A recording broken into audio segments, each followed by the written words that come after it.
Hey guys, Uncle Ray. Welcome to another episode of the Crypto Bellwether. On this channel, we cut through the hype and the noise, and we give you the non-biased information you can use to make informed decisions. Well, guys, if you're like me and you have stacked pretty much all the so-called banking tokens or the ISO20022 compliant tokens, you should watch this video. Now, I'm here to fight misinformation, and I get that the majority of the people watching this video just doesn't have time to do the research that I do. That being said, because of so much demand for the truth when it comes to XRP and the legacy banks and what's going on across the globe with the flow of money and say cross-border payments and the so-called banking reset, guys, I've done the research for you. So in this video, we're going to compare the data that I pretty much got most of it from Claude AI. It's very non-biased. It's just a lot of data. You can't argue with data. Or you can. Hey guys, it's your money. But if you'd rather be tribal than wealthy, this video is not for you. But guys, I'm here for the money. I have no incentive to tell you misinformation. I wish that was the policy of most influencers. The way I see it is most influencers are just trying to tell you what you want to hear so you'll keep coming back to their channel. And also, guys, when I do all my deep dives, I've never seen any influencer do a deep dive on the roadmap of, say, JPMorgan or the roadmap of SWIFT for that matter.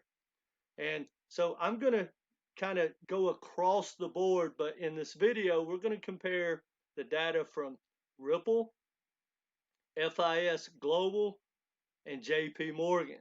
Now we're going to talk about a lot of other contenders in this space, but they're mainly the data that I'm going to show you, just because it's going to get it would be way too long. It's already longer than I want it to be, but I'm going to go through it as fast as I can. And guys, when video is all said and done, you will have a perspective of the big picture, and you'll be able to understand who's been lying to you about, say, cross-border payments and the future of banking and the flow of money. And I'm excited to share this information with you guys, and it's a wealth of information. I truly believe this video, if you watch it to the end, it's going to help you make a lot of money, and it's going to help you make a lot better decisions, not only of which projects to stack, but when to sell them. And there might be a handful of projects that you haven't been looking at that are a lot more dominant in the flow of money and banking than you may think. And we're going to kind of allude to that along the way. That being said, guys, let's get into it. Hit that like button and let me know in the comment section if you like this type of video, because guys, I've been using Claude AI and this tool has just changed everything about my knowledge. I absolutely love it because I still spend, 5 to 7 hours a day researching, but when you use a tool like AI and it can answer the questions and give me the results of what I'm thinking, man, it's a game changer. All right, guys, let's get into it.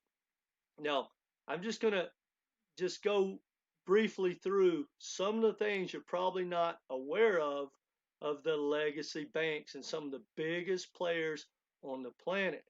Because, when you do research, and definitely when you go through the influencers of crypto, or even the news, the so-called news and the articles that I read on Yahoo and Bing and stuff like that, guys, 90% of it is just absolutely BS. And most people would have you think that the disruptive technology is going to change the world and they're going to flip a switch, and all of a sudden these fintech companies and these crypto players are going to all of a sudden dominate banking and crypto, and the world for that matter. Well, guys, unfortunately, it's not going to happen. Anyway, do with this information as you will. Don't shoot the messenger, but hopefully you guys will appreciate it. Let's get into it.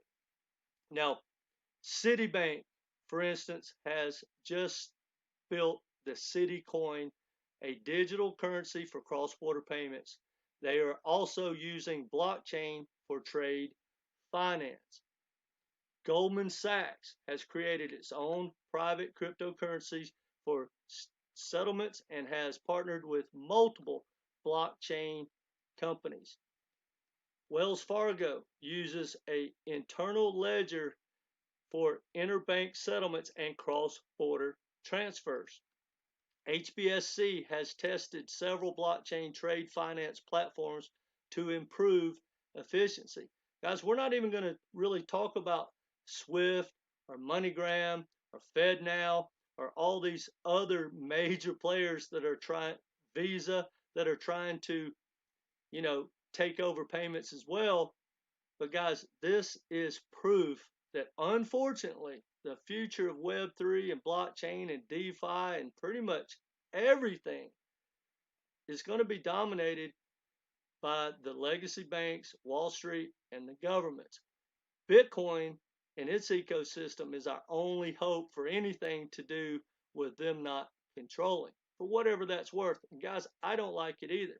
But anyway, here's some financial firms that are in crypto and that are looking to dominate, that are not even on remotely the level of the ones we're going to compare.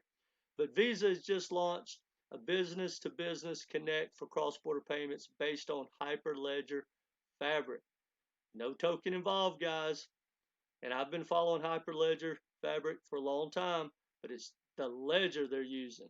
And I've been saying for a long time now, and people hate it, tokens are going to disappear, guys. The tokens are not the future. Some will survive, very few, but the ledgers and smart contracts and NFTs are how they're going to process money, and they're going to tokenize all these assets, whether it's your house, your car, or money. They're going to tokenize it, and then they'll be using the ledgers primarily. Now, MasterCard has a proprietary blockchain, I can't even pronounce that word, I'm not going to go back, for verifying identity, carbon tracking, and B2B payments. I'm not even going to try. SWIFT uses the GPI blockchain-based service for near real-time settlement between banks. R3/4 ledger is being used. Unfortunately, no XDC is needed. Other corporations, IBM offers enterprise blockchain services via Hyperledger Fabric and has food, trust, and supply chain. Again, no token needed, just the ledger. Walmart uses IBM partnership blockchain for food safety tracking. And in 2021, again, no ledger. Now, let's dive into JPMorgan. And guys, this is who dominates the planet. I mean, you could argue that JPMorgan is the most powerful entity in the world. Now, yes, you could argue Apple and Microsoft or BlackRock. But guys, when it comes to the dominant players and the flow of money, look, when the 2008 crash happened, JPMorgan's CEO got called to the White House. When we just had this banking collapse, in one day, guys, JPMorgan purchased from the federal government, basically, I think it was 396 banks under their umbrella in a day. So think about that. They have more banks that they own than most any other blockchain project out there has partnerships with at any degree. And they also have those partnerships. Now, let's look at these numbers. And if these don't blow you away and understand how powerful this corporation is or this bank is, I don't know what will. But in 2021, and I'm sure it's a lot bigger now, JPMorgan processed around 6 trillion guys, with the T, in total transactions per day. Think about it, guys. They do 6 trillion a day in transactions. How are you going to catch that? And this isn't a knock on Ripple or anyone, but if you start a young, aggressive company or fintech or bank or whatever, guys, this is your competition. Anyway, it says 5 trillion in real-time transfers in instant settlement. Bear with me. Commercial banking is hundreds of millions a day. Think about that, guys. Hundreds of millions a day. And then it says JPMorgan Coin, the digital coin, was launched in 2019 to facilitate instant settlements between JPMorgan's institutional clients.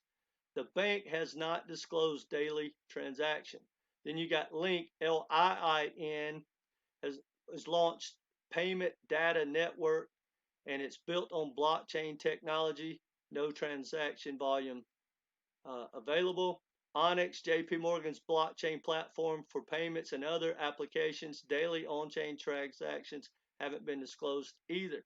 But look at, guys, people don't even talk about these blockchains. And when you add all these up, it's probably the third, fourth, fifth, if not as big as Bitcoin. I don't know because we don't have the numbers, but we do have some numbers, and we're going to talk about that, of what they're already doing. But guys, the roadmap is clear. They're out front and they're dominating everything. People just don't want to look at it. Another blockchain they have is Quorum, and I think that's their most powerful one. Hold on a second. Quorum, the bank's permission Ethereum blockchain. Quorum processes an unknown amount. And I wish we did have those numbers. And here's their new launch, IIN. JPMorgan is developing a bank-backed blockchain payment network called the Interbank Information Network.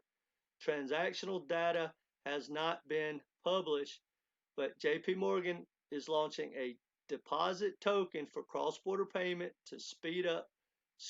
to add speed and liquidity to cross-border payments. All right, let's talk about FIS Global. Now, before we dive into their mega numbers, I'm going to show you a video, and it talks about how dominant one of the companies they own, which is WorldPay, how dominant they are, and what they're doing for liquidity. Guys, they have solved the issue for liquidity, and they already have mega customers around the world, and you could argue they are definitely the top 5, if not top 3, depends on if you're talking about FIS Global, who owns WorldPay, or them as a standalone. Even as a standalone, they're probably top 5. When you add them together, they're arguably the biggest, definitely top 2 money movers on the planet. Check this out, guys. Now, this is also a video that I created comparing XRP to Hedera, because Hedera is a mega partner that is totally being adopted by FIS and FedNow. So I'll leave a link for that video as well. But check this out, guys, because this is impressive. Yeah, so the stablecoin settlement solution is actually, somewhat straightforward, being honest. So right now, we process transactions for clients all around the world in, over 150 different currencies. And we give our clients the ability to receive payment in whatever settlement currency they want. So for example, I, as a merchant, I could accept payment in 150 currencies. But if I'm a U.S. company and I have to pay my employees in U.S. dollars and my vendors in U.S. dollars, maybe I want all of that currency to be settled to me in U.S. dollars, so that I don't need to then go out and trade 150 different currencies with my banks into U.S. dollars. So we provide that as a foreign exchange service. And all we've really done is added USDC as a stable coin, as a settlement currency option. So now as a merchant or a client of WorldPay, you can say, hey, WorldPay, I want to receive some of my transactions or all of my transactions in USDC rather than USD or Euro or GBP. Or maybe I want us to receive some USD, some euro, some GBP, and some USDC. So really the merchant can configure whatever ratio they want. That's fully within their control. They can do it dynamically and in real time. That functionality exists in our platform today. And all we do then is for the portions of the transactions, whether it's all their transactions or some, percentage, when we send them their funds every day, take that percentage of that portion, convert it into USDC on their behalf directly with Circle at a very kind of attractive wholesale rate with unlimited liquidity, which at the volumes we're transacting, the unlimited liquidity piece is absolutely key. And then send that onwards to... Think about it, guys. We hear that. Well, think about that, guys. They are arguably one of the biggest players on the planet when it comes to cross-border payments and the flow of money. And they basically said, we got unlimited liquidity. We got it covered. Guys, that is a big statement.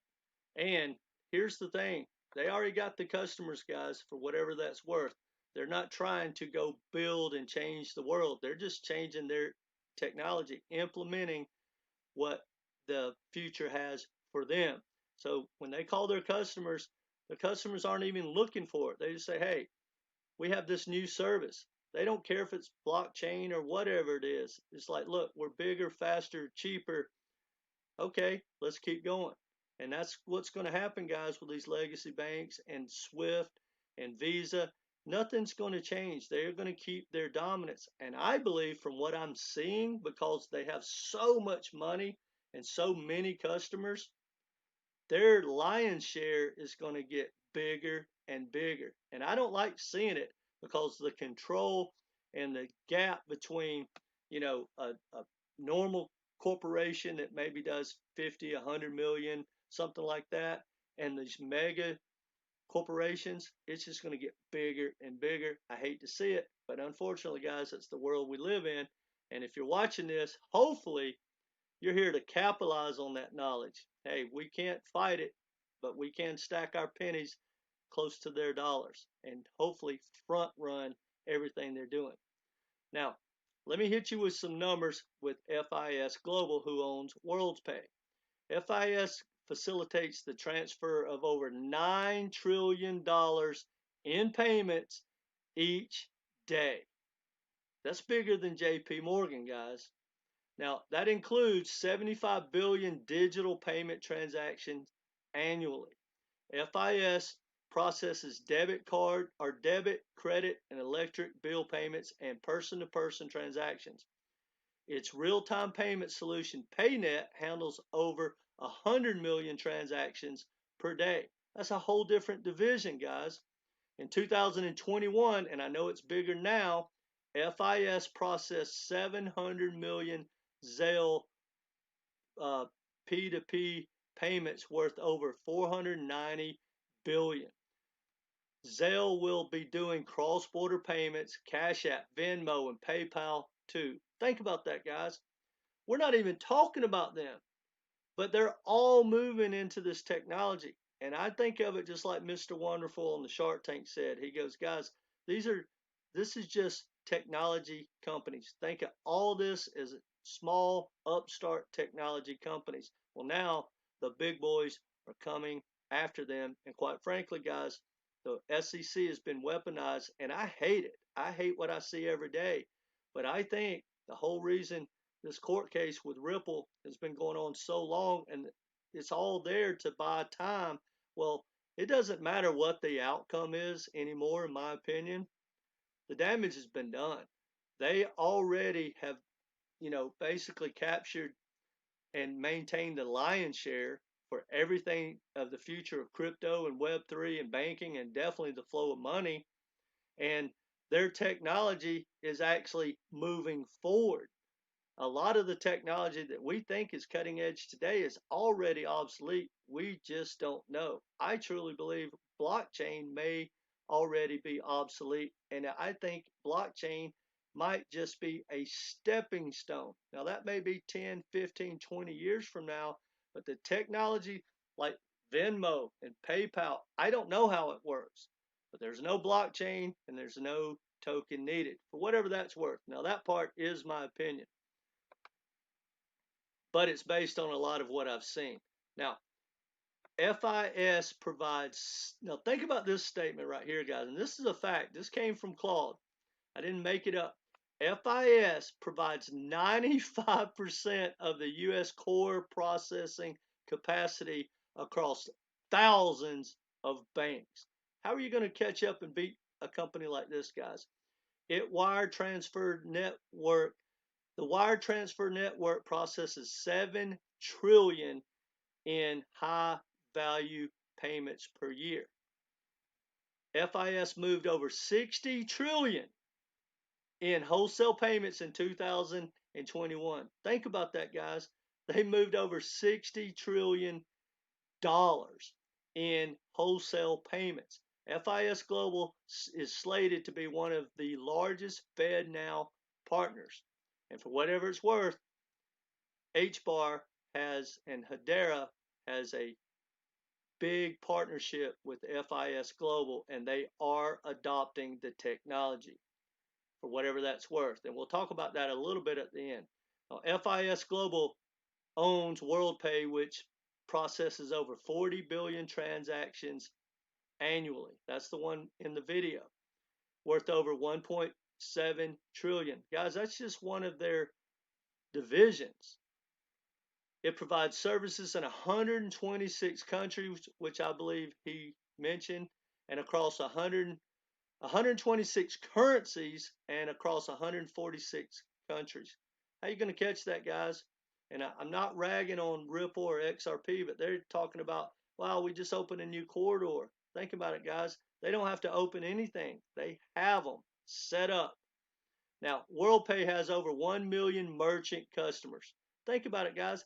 No matter who you are, no matter what company or whatever launches today, how long is it going to take you to get a million customers around the world?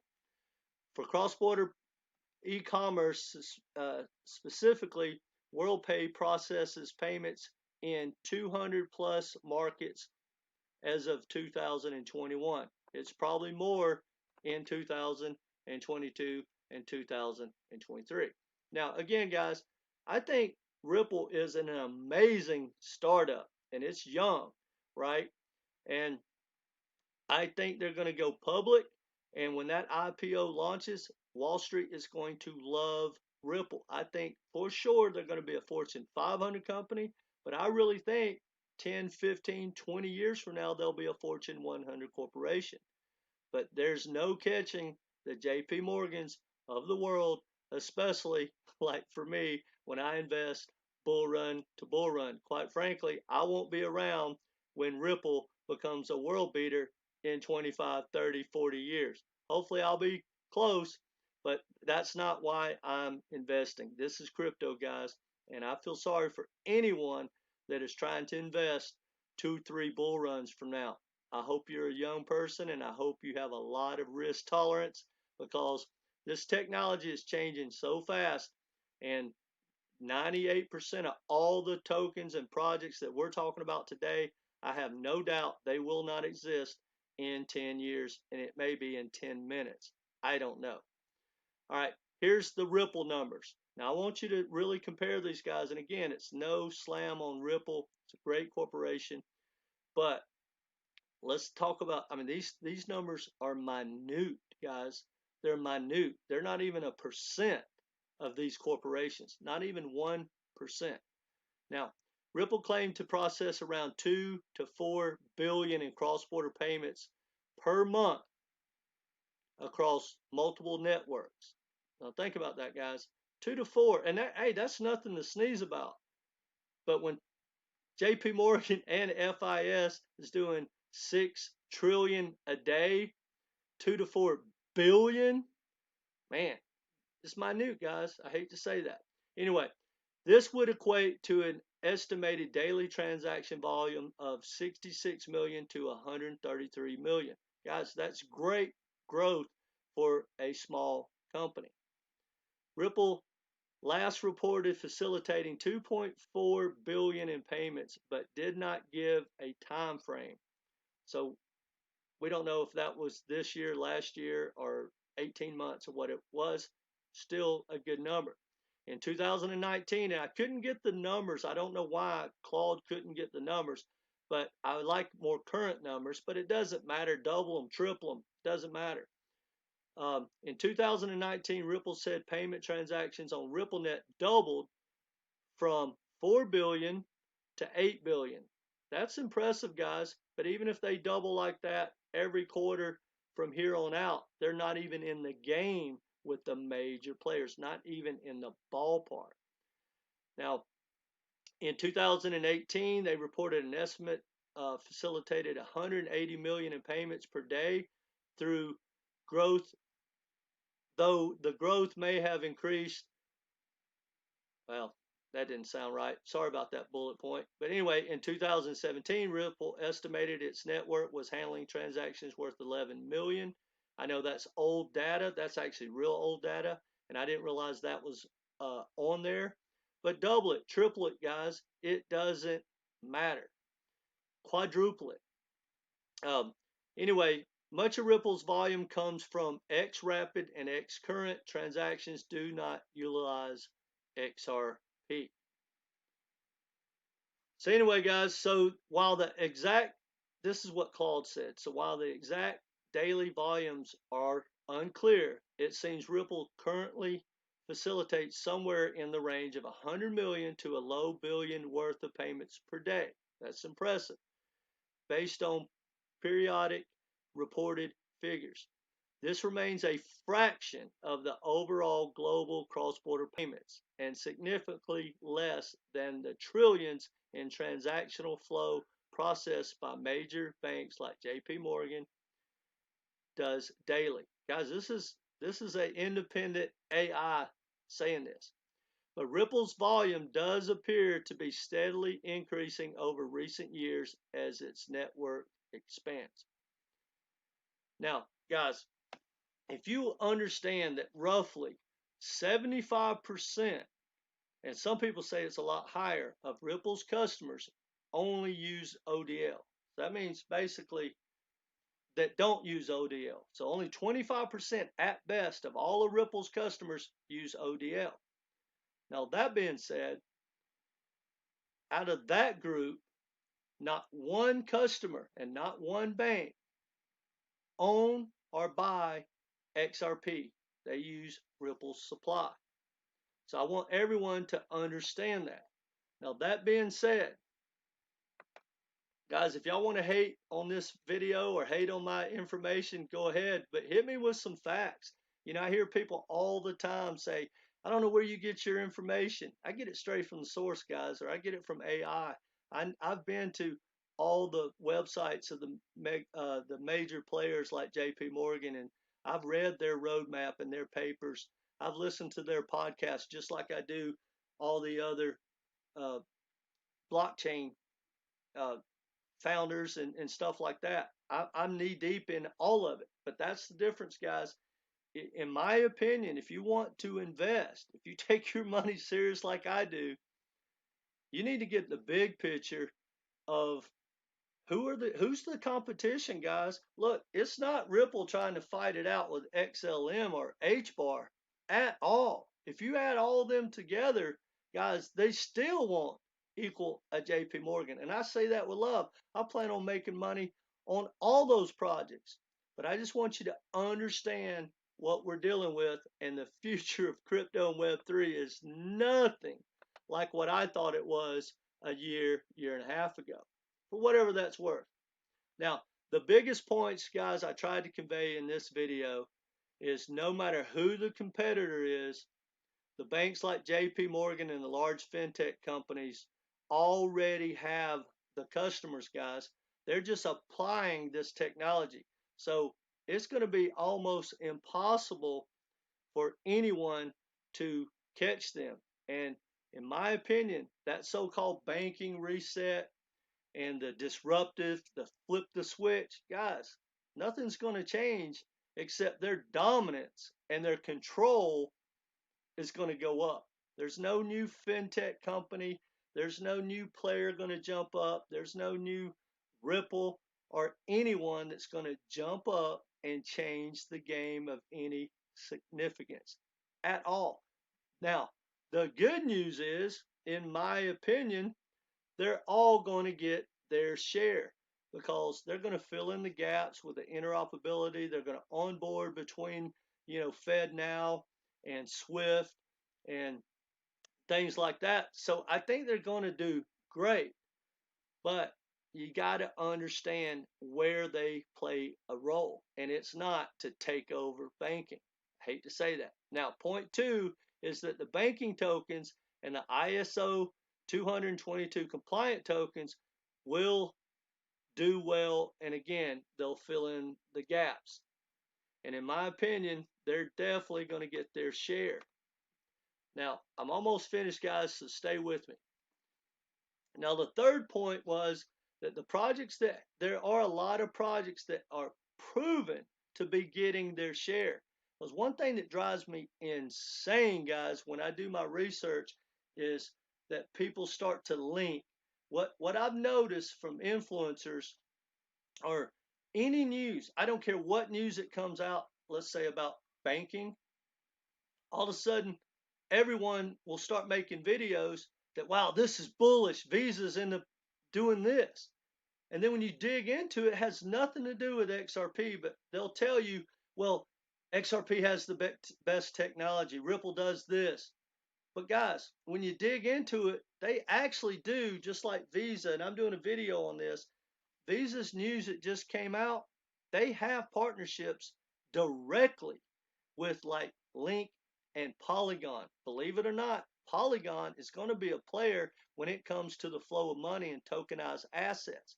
People don't understand that, but I'm telling you, the flow of money is not going to need that token mechanism for the most part. It may stick around and have a little bit of share, but the future is to tokenize everything. When you go down to the bank and you want to make a payment, they'll tokenize that payment, turn it into an NFT and a smart contract, and send it into a ledger. There's no reason to convert anything for whatever that's worth. I know I'm getting on my high horse, guys, so bear with me. I'm almost done. Anyway, that being said, guys, I created a video a week or so ago comparing XRP versus HBAR. It's a great video because I truly believe some of the players that are actually stepping up, guys, we're not guessing. The adoption is there. Link has power players and partnerships all around the globe. They are getting the adoption. It's not a guess. They are the only fully legit partner with SWIFT, and they're changing the game. I did a video on that as well. So Link is doing well. HBAR has some of the best partnerships with like FIS Global, and they have a mechanism, guys, for time stamping and for proof of funds on each side. So I'm telling you guys, HBAR is a force to be reckoned with. Do your own research, guys. I'm just following the money. I'm non-biased. If something comes out that changes this, I would just tell you. But this is the reality of where we're at. And in my opinion, I don't want to guess when I see projects like Matic and Link and Quant and HBAR that are doing well, and definitely we can track the adoption. We're not guessing, and we're not talking about, oh, tomorrow. We're talking about now.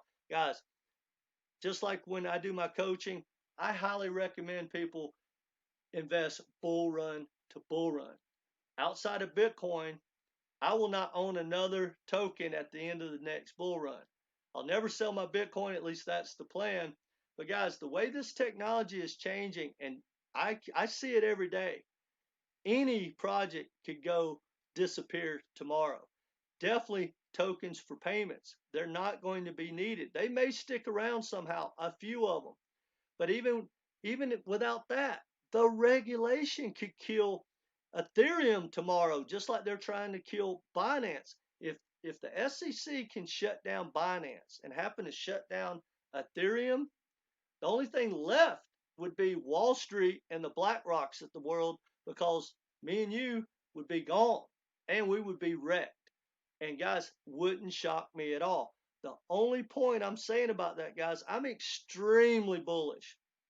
But the point is, guys, if you have an opportunity and you get a 10x, a 15x, a 50x, and you have that money right there on your ledger, I highly recommend you take it, because if you think the bull run's going to come around in 5 more years or 5 years after that and it's going to change your life, well, hey, it might, but good luck with that, guys, because this stuff is risky, and it's not just because of the project, it's because of the technology, the regulation, and the dominant players in the world trying to disrupt. Guys, none of this technology is anything special anymore. It can all be cloned pretty much in a matter of months. I mean, if Google wants to get into storage in Web3 and blockchain, think about it, guys. They throw 1,000 developers on it and they just clone Filecoin, Coin, or whoever, right? They just clone it, Arweave, and they take it over. They transfer it from what they already offer to their customers. It would be nothing, and that is their goals, guys. Now, I'm going to say this, and I'm going to let you go. You don't have to listen to me, guys, but I highly recommend go use Claude.ai, CLAUDE. Ask it any question you want. I went there and I asked it if it thought my channel was an honest channel. And I asked it if a lot of other influencers, and I named those influencers, and I read the list. And I'll be honest, the only thing it said about me was that some of my titles tend to be clickbait, but that's it. But when you type in a lot of other influencers, which I highly recommend, it basically tells you, hey, red flag, red flag, red flag. But even if you don't use it like that, guys, if you think that the banks buy and own XRP, ask Claude, type it in. Now, a lot of times, and I'm going to tell you because I'm getting good by using Claude, Claude misses a lot of stuff. And I even asked Claude, which I'm going to call Claudette because I'm in love with this thing and I want it to be female, for whatever that's worth. Not that there's anything wrong with the other way, but the thing about Claudette, she misses a lot of stuff sometimes. And I ask her, I'm like, how did you miss that? I know it to be true. So I type it in. Well, look, I know this to be true. Go verify it. And I said, how do you miss that? And it basically said, look, I'm on a time stamp. Like I try to go as fast as I can. If you want a deeper dive, tell me what you're thinking and tell me to verify it. Anyway, so that's what I started doing. But guys, once you learn how to ask it the right questions, and the best part is if you really know the truth, but don't ask it to prove, you know, uh, to go find what you want it to find, like hunting down an influencer. Ask it, look, here's what I think, here's what I've heard, and give it both choices. Go verify which one's correct. And guys, it's going to change your thought process. Anyway, guys, I know this may sound negative to a lot of you guys and it's getting a little long, but there's a lot of projects out there that are going to do extremely well. And I just don't want you guys to miss the biggest opportunity in history. I can't be more bullish.